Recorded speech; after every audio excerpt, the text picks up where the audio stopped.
दीजिए, आप साथ हैं राहुल गांधी के इस बयान के, जहां वो कह रहे हैं कि रिजर्वेशन खत्म कर देंगे, समानता हो जाएगी तो रिजर्वेशन खत्म कर देंगे, और अब India is not a fair place. आप साथ हैं, इस पर जवाब दीजिए। एक बात सुन लीजिए कान खोल के, ये तानाशाही एक सेकेंड, पत्रकारिता की lower down your tone, lower down your tone Bhadauria जी।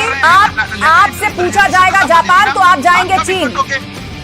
आरक्षण पर रहिए और राहुल गांधी पर रहिए, कान खोल के सुन लीजिए। मैं यहाँ, आप क्या समझ रहे हैं? कान खोल लीजिए, आप मुझे कहेंगे? आपसे जबान नहीं खुल रही आरक्षण के मुद्दे पर, आप बोल नहीं पा रहे कि क्या समाजवादी पार्टी राहुल गांधी के इस बयान के साथ है कि नहीं। मैं हट जाऊंगा डिबेट से, कमाल कर रहे हैं आप, बोलने नहीं देंगे, बीच में टोकेंगे। जवाब नहीं देना है आरक्षण पर तो मैं दूसरे पैनलिस्ट को ऐड कर देती हूं। आप दूसरों के पास जाइए, आप दूसरों के पास नहीं करते डिबेट हम। मत करिए, आपको आरक्षण पर जवाब नहीं देना है, आप कह करके एग्जिट कर लीजिए। हे भारत के राम जगों में तुम्हें जगाने आया हूँ, साधर्मों का धर्म एक बलिदान बताने आया हूँ। जय श्री राम। नमस्कार दोस्तों, कैसे हैं आप सब लोग। भाई दुनिया की सभी पार्टियों के सभी प्रवक्ताओं को देखा, लेकिन अनुराग भदौरिया जैसी महारत किसी प्रवक्ता को हासिल नहीं है। और वो महारत ये कि जिस टॉपिक पे बात हो रही है उसको छोड़कर दुनिया जहान के सभी टॉपिकों पे अपनी बात रखनी है। बस केवल जिस पे आपने डिबेट रखी है उसी टॉपिक से दूर भागना है। यही विशेषता अनुराग भदौरिया को इरिटेटिंग बनाती है। और वो इरिटेटिंग इस हद तक कि कई बार तो एंकर अनुराग भदौरिया की तरफ से खुद ही चले जाते हैं या फिर उसे शो से बाहर निकाल देते हैं। आज की डिबेट में भी ऐसा ही हुआ। बात हो रही थी राहुल गांधी के आरक्षण वाले बयान के ऊपर। अनुराग भदौरिया सिर्फ उसी मुद्दे पर नहीं बोले, बाकी दुनिया जहान के मुद्दे गिनाने लगे। तो एंकर ने भी इरिटेट होकर बोल दिया कि आपको मुद्दे पर बात करनी है तो करिए, वरना शो से बाहर जा सकते हैं। और उसके बाद जो हुआ वो आप आगे देखेंगे। तो ज़्यादा समय ना लेते हुए सीधे वीडियो प्रारंभ करते हैं। लाइक सब्सक्राइब सब कर दो, एंजॉय करो। जय जय श्री राम। अब कांग्रेस तो इस बात को मानने को तैयार ही नहीं है कि राहुल गांधी ने ये वर्ड्स कहे हैं। वो कह रहे हैं कि कुछ हिस्सा है जिसको लेकर आप उन पर अटैक कर रहे हैं, और उनकी बात को पूरा सुनेंगे तो वो किसी और कॉन्टेक्स्ट में बात कर रहे हैं। आरक्षण खत्म करने का तो कोई सवाल ही नहीं है। देखिए, ये संकट राहुल जी के साथ कोई पहली बार नहीं आया है। राहुल गांधी जी जब जब मुंह खोलते हैं तब तब ऐसे ऐसे बवाल उनके मुंह से निकल आते हैं। क्या कहना क्या चाह रहे हैं भाई आप? फिर कांग्रेस के नेताओं के लिए, उनके प्रवक्ताओं के लिए, उनके पदाधिकारियों के लिए ये मुश्किल खड़ी हो जाती है कि राहुल जी के कहने का ये मतलब नहीं था, राहुल जी के कहने का वो मतलब नहीं था, राहुल जी के कहने का अभिप्राय ऐसा है, राहुल जी के कहने का अभिप्राय वैसा है। ये सारी बातें क्यों कहनी पड़ती है? वास्तविकता में राहुल गांधी जी की राजनीतिक परिपक्वता को लेकर के अब भी गंभीर सवाल है।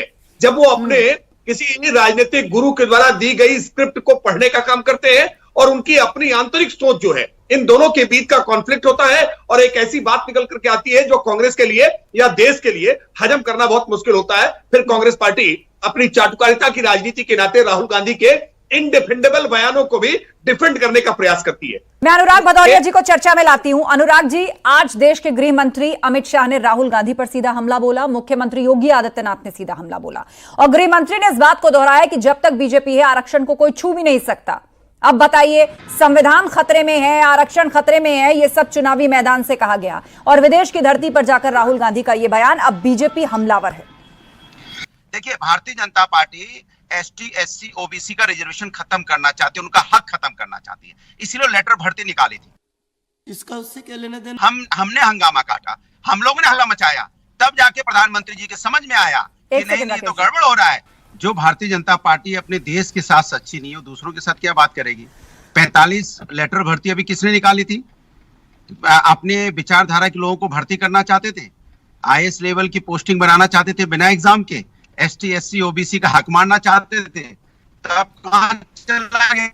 वो लेटरल एंट्री भी प्रधानमंत्री मोदी ने रुकवाई है। आप बार बार इस बात को कहते हैं, वो लेटरल एंट्री भी प्रधानमंत्री मोदी ने रुकवाई है। यही दिक्कत, आप बीच में क्यों बोले? अरे मैं फैक्ट करेक्ट कर रही हूँ ना, पूरी बात बताइए आप, पूरी बात बताइए। और मैंने राहुल गांधी पर आपसे सवाल पूछा, आप पहुंच गए लेटरल एंट्री पर। नहीं, आप रिजर्वेशन की बात कर रहे थे, आप रिजर्वेशन नहीं, आरक्षण राहुल तो ठीक है, रिजर्वेशन पर जवाब दीजिए। आप साथ हैं राहुल गांधी के इस बयान के, जहां वो कह रहे हैं कि रिजर्वेशन खत्म कर देंगे, समानता हो जाएगी तो रिजर्वेशन खत्म कर देंगे, और अब India is not a fair place. आप साथ हैं, इस पर जवाब दीजिए, छोड़िएगा मत इस पॉइंट को। बताइए आरक्षण पर आप राहुल गांधी के साथ हैं, आप कांग्रेस पार्टी के स्टैंड पर साथ हैं?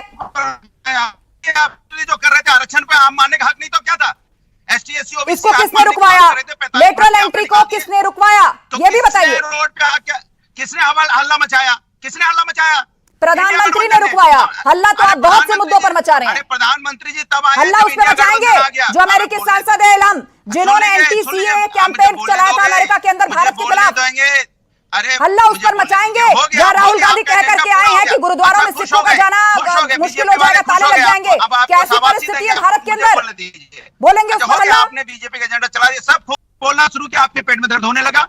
कमाल की बात कर रहे हैं आप। बीजेपी सवाल उबल रहा है, दर्द आपको हो रहा है, जवाब दीजिए, इधर मत ले जाइए। मैं फुटबॉल पे बोल रहा था क्या? अरे मैं किस पे बात कर, क्रिकेट पे बात कर रहा था क्या? आपसे पूछा जाएगा जापान तो आप जाएंगे चीन। आरक्षण पर रहिए और राहुल गांधी पर रहिए। लेटरल एंट्री को छोड़ दीजिए, उसको कई बार आप ला चुके हैं चर्चा में। सुनिए, एक बात सुन लीजिए कान खोल के, एक बात सुन लीजिए कान खोल के। ये तानाशाही एक सेकेंड, पत्रकारिता की lower down your tone, lower down your tone Bhadauria ji, कान खोल के सुन लीजिए। मैं यहाँ आप क्या समझ रहे हैं? महाबहस एक गंभीर शो है और इसे सिर्फ यूपी नहीं देश से लोग देखते हैं, और यहाँ बैठकर आप एंकर को कहेंगे कि कान खोल लीजिए। अरे हिंदी में बोलिए ना, हम हिंदी में समझ। कान खोल लीजिए, आप मुझे कहेंगे? आपसे जबान नहीं खुल रही आरक्षण के मुद्दे पर। आप बोल नहीं पा रहे कि क्या समाजवादी पार्टी राहुल गांधी के इस बयान के साथ है कि नहीं है। अब बोल। अरे आप चुप रहिए, टाइम बाय मत करिए, टाइम बाय मत करिए, जवाब देना हो दीजिए, नहीं तो मैं दूसरे पैनलिस्ट का रुख करूंगी। अरे आप जो, मैं हट जाऊंगा डिबेट से। कमाल कर रहे हैं आप, बोलने नहीं देंगे, बीच में टोकेंगे। जवाब नहीं देना है आरक्षण पर तो मैं दूसरे पैनलिस्ट को ऐड कर देती हूं। आप दूसरों के पास जाइए, आप दूसरों के पास नहीं करते डिबेट हम। चल मत करिए, आपको आरक्षण पे जवाब नहीं देना है, आप कह करके एग्जिट कर लीजिए। अरे तू जा रही मत करिए, आपको आरक्षण पे जवाब नहीं देना है, आप कह करके एग्जिट कर लीजिए कि नहीं बोलूंगा। राहुल गांधी ने कहा कि आरक्षण खत्म करेंगे। पूछे किस बात का इनकाउंटर किया है? जितेंद्र यादव को इसी तरह से उन्होंने नोएडा में आपने कितने बड़े माफिया को मारा। अनुराग जी अभी चिल्ला रहे थे कि बोलने नहीं दे रही हैं, अब चुप नहीं हो रहे हैं। संकट यही है ना अनुराग भदौरिया। वो जिस विषय पे पूछा जाएगा उसको छोड़ करके आसपास की सारी बात करेंगे। इंतजार कर रहे हैं में दिए गए बयानों को लेकर के है। आपने राहुल गांधी के बयान के इर्द गिर्द भी कहीं नहीं गए, ये भाग करके मंगेश यादव के पास आ गए क्योंकि छाती फट रही है इनकी, पीड़ा इतनी ज्यादा है। मंगेश यादव इनको अपराधी नहीं दिखाई पड़ता है, वो इनको इनकी बिरादरी का केवल दिखाई पड़ता है। और आप सबकी बिरादरी एक है, ये अपराधी बिरादरी समाजवादी पार्टी की बिरादरी है। ये अपराध के साथ इतना गठजोड़ है ना, कुछ भी पूछो ये अपराधी के बचाव में उतर आएंगे। अरे जवाब दीजिए कि राहुल गांधी ने आज सिखों को लेकर के जो टिप्पणी की है, जिसका समर्थन जो एंटी नेशनल एक गिरोह है सिख फॉर जस्टिस, तो इसका समर्थन करने का काम कर रहा है। क्या समाजवादी पार्टी भी उनके साथ समर्थन में खड़ी है? क्या समाजवादी पार्टी भी अलगाववादी साथियों के साथ है? क्या समाजवादी पार्टी आज आतंकवादियों को अपना साथी बता रही है? समाजवादी पार्टी अपना स्टैंड क्लियर नहीं करना चाहती है, कांग्रेस नहीं करना चाहती, वो स्पष्ट है, वो स्पष्ट है, वो सब कुछ बोलेंगे लेकिन राहुल गांधी और आरक्षण पर नहीं बोलेंगे। ठीक है।